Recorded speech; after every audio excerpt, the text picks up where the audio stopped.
Assalamualaikum warahmatullahi wabarakatuh. Bismillah, alhamdulillah, wasyukurillah, ala nikmatillah, la haula wa la quwata illa billah, amma ba'du. Pemirsa dimanapun Anda berada, ketemu kembali dengan Kilamong Putra. Pemirsa dimanapun Anda berada, di kesempatan ini saya akan melanjutkan keterangan-keterangan saya tentang ramalan Jayabaya atau Jongko Joyoboyo dalam bentuk prosa. Di kesempatan ini saya akan melanjutkan keterangan yang kemarin, yaitu kita sampai pada poin yang ke-18, ke-19. Oleh sebab itu saya akan membacakan poin yang ke-19 dan nanti jika ada waktu akan dilanjutkan poin berikutnya. Ratu ora netepi janji, musno kuasane, musno perbawane. Akeh omah ing dhuwur jaran, wong padha mangan uwong. Kayu geligen lan wesi padha kolu dirasa kaya roti bolu. Yen bengi ora iso turu. Pemirsa dimanapun Anda berada, apa yang dimaksudkan dengan ratu ora netepi janji? Pemirsa, ratu di sini menunjukkan penguasa wilayah. Ratu adalah penguasa daerah. Nah, ratu itu memiliki sebuah yang disebut dengan sabdo pendito ratu. Apa yang diucapkan ratu adalah undang-undang. Sabdo pendito ratu, apa yang dikatakan oleh ratu adalah aturan yang harus dilaksanakan. Oleh sebab itu, kalau di sini ada ratu, kemudian orang netepi janji, kalau dalam bahasa Indonesia ratu tidak menepati janjinya, maka apa yang terjadi? Pemirsa dimanapun Anda berada, pujangga ini menyindir.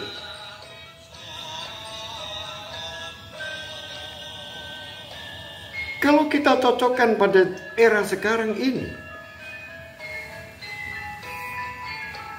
bahwa di negeri kita ini ada agenda-agenda 6 tahunan, yaitu orang-orang sebagai penguasa desa, yaitu ada agenda pilihan kepala desa,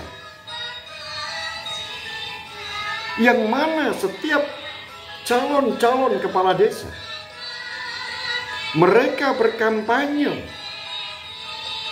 untuk mengumbar janji-janjinya agar bisa terpilih sebagai kepala desa. Kemudian ada agenda 5 tahunan, yaitu pemilihan kepala daerah. Baik itu pemilihan kepala daerah tingkat 1, gubernur, tingkat 2, bupati atau wali kota. Mereka sama mengumbar janji-janji agar bisa meyakinkan kepada audien, supaya bisa meyakinkan kepada pemilih agar dirinya dipilih menjadi gubernur, menjadi bupati atau wali kota. Kemudian ada agenda 5 tahunan lagi, yaitu agenda pemilihan anggota DPR. Baik itu DPR tingkat 2, DPR tingkat 1, atau DPR pusat. Sama, mereka juga mengumbar janji-janji agar dirinya bisa menduduki kursi DPR itu. Juga ada agenda 5 tahunan yang disebut dengan Pilpres atau pemilihan presiden. Sama, di dalam Pilpres juga ada janji-janji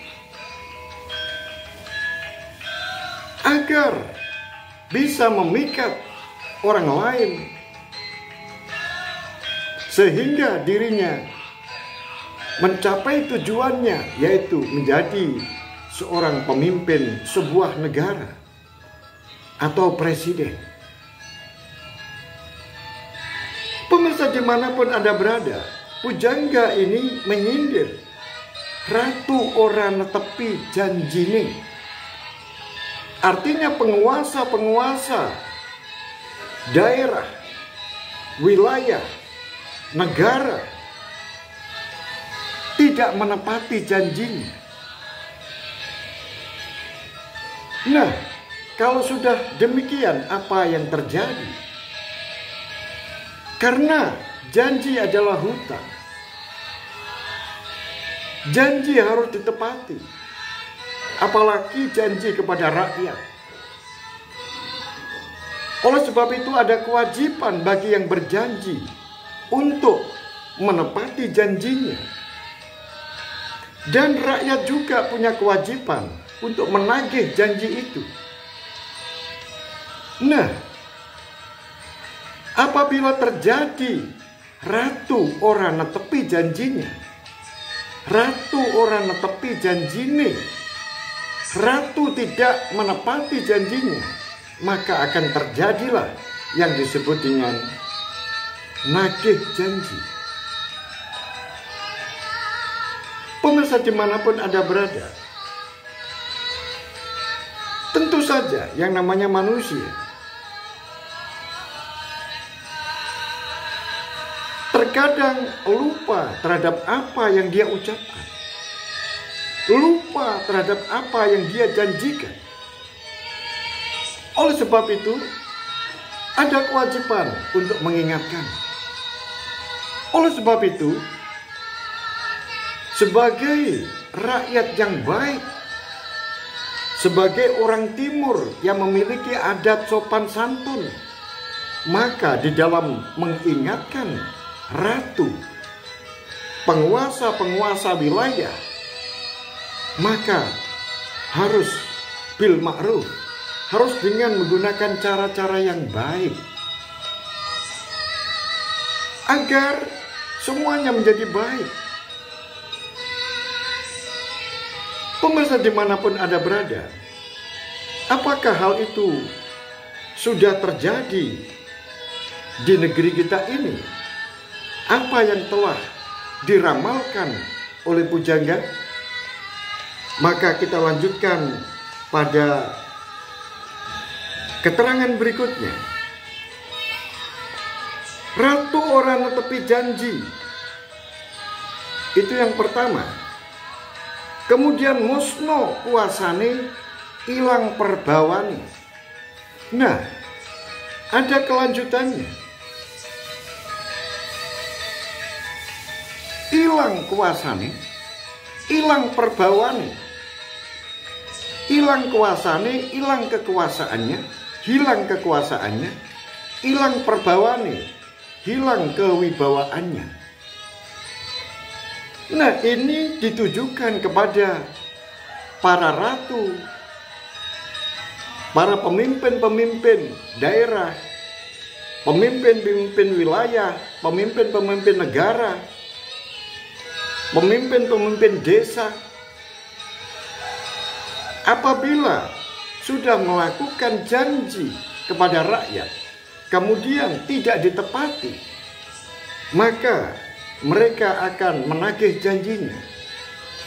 Kemudian setelah terjadi penagihan janji, kemudian ratu ini tetap saja tidak mau menepati janjinya, maka ratu itu pada suatu saat, karena rakyat sudah marah terhadap para ratu yang tidak menepati janjinya itu, akhirnya ratu itu bisa dilengserkan atau bisa diturunkan. Itulah yang dikatakan hilang kuasanya. Pemirsa dimanapun Anda berada, kalau sudah hilang kekuasaannya, tentu saja ratu-ratu itu akan kehilangan kewibawaannya. Dan terkadang ratu-ratu itu bisa masuk di dalam jeruji-jeruji besi karena berurusan dengan hukum. Pemirsa dimanapun Anda berada, itulah yang dimaksudkan dengan musno kuasane. Musno itu hilang, kuasane itu kekuasaannya. Hilang perbawaane, hilang itu hilang, perbawaane itu kewibawaannya. Kemudian dilanjutkan, akeh omah ing dhuwur jaran. Akeh omah ing dhuwur jaran. Pemirsa dimanapun Anda berada, jaran itu adalah bisa dianalogikan sebagai kendaraan. Maka di zaman sekarang ini, kalau pujangga ini mengatakan atau memberikan jongko bahwa ke depan itu akeh omah ing dhuwur jaran, artinya adalah banyak mobil-mobil yang dimodifikasi menjadi rumah. Misalnya adalah yang disebut dengan karavan, yaitu mobil rumah, rumah mobil. Kemudian juga modifikasi bus dijadikan resto, yaitu mobil restoran. Kemudian juga ada yang dipakai mobil-mobil direnovasi menjadi sebuah tempat penginapan, yaitu hotel di dalam mobil. Sehingga di dalam mobil itu dibuat sedemikian rupa sehingga dia itu seakan-akan di dalam ruangan kamar dari sebuah hotel. Nah, mungkin ini yang dimaksudkan oleh pujangga, yaitu banyak mobil-mobil yang dimodifikasi seperti rumah sebagai tempat tinggal. Akeh omah ing dhuwur jaran. Kemudian dilanjutkan, wong podo mangan wong. Nah, yang ini, wong mangan wong. Wong podo mangan wong. Orang sama makan orang. Ini apa maksudnya?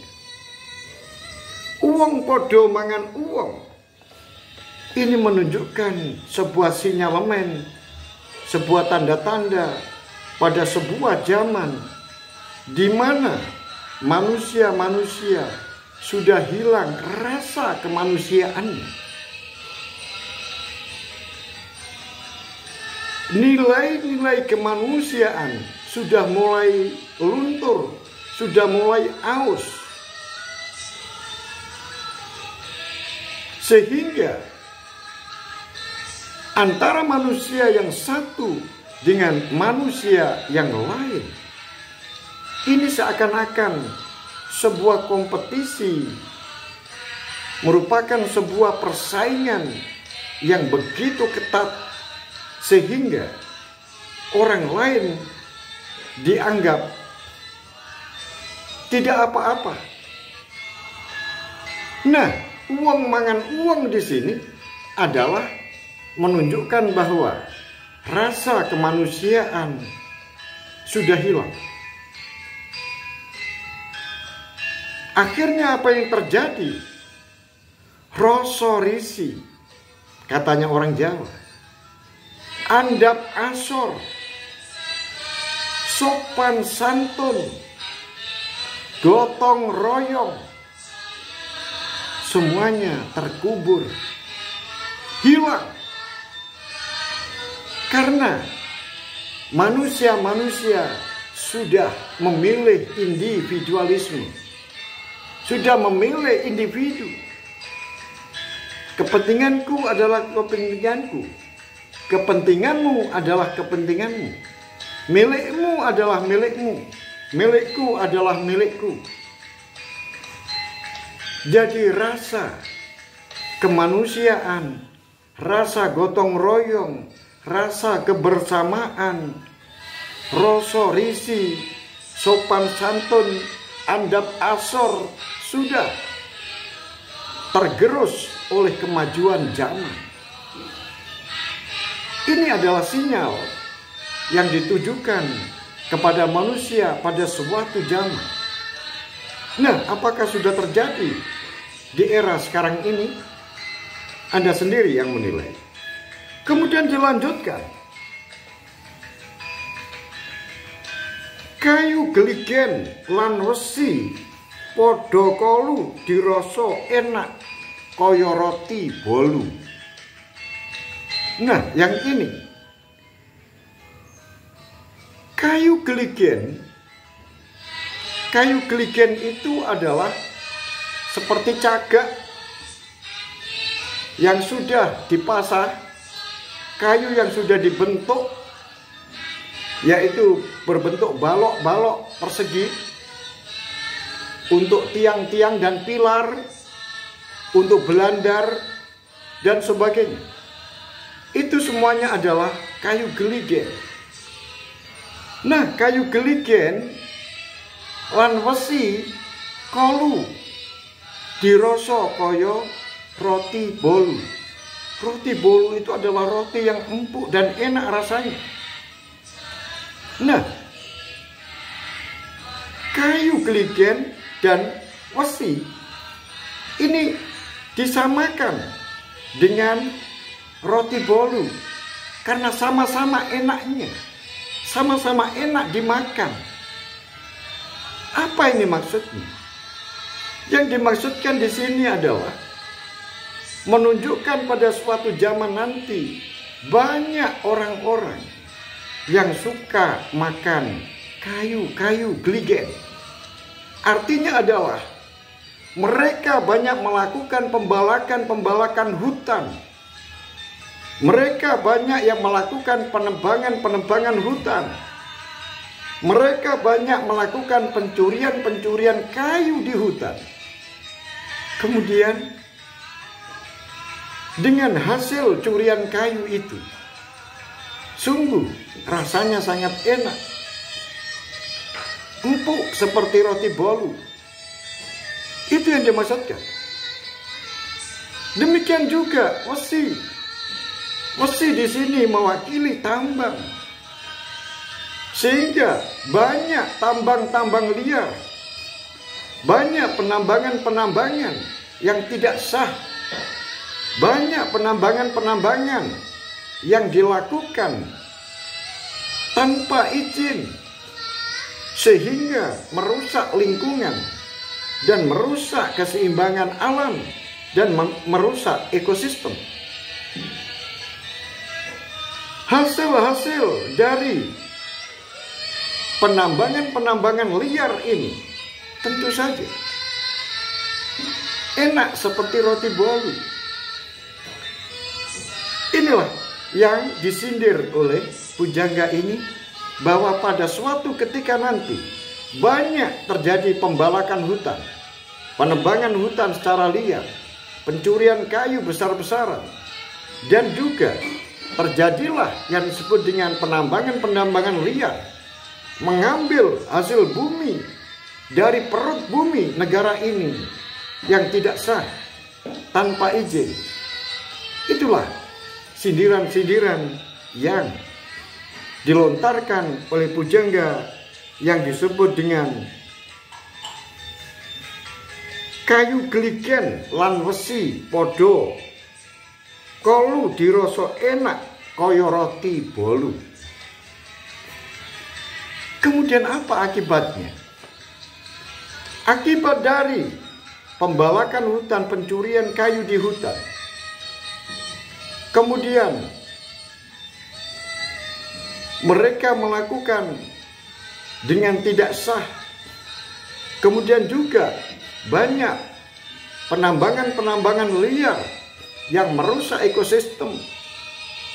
Kemudian dengan uang-uang itu kemudian digunakan untuk kepentingan pribadinya, maka dikatakan oleh pujangga ini, yen bengi ora iso turu.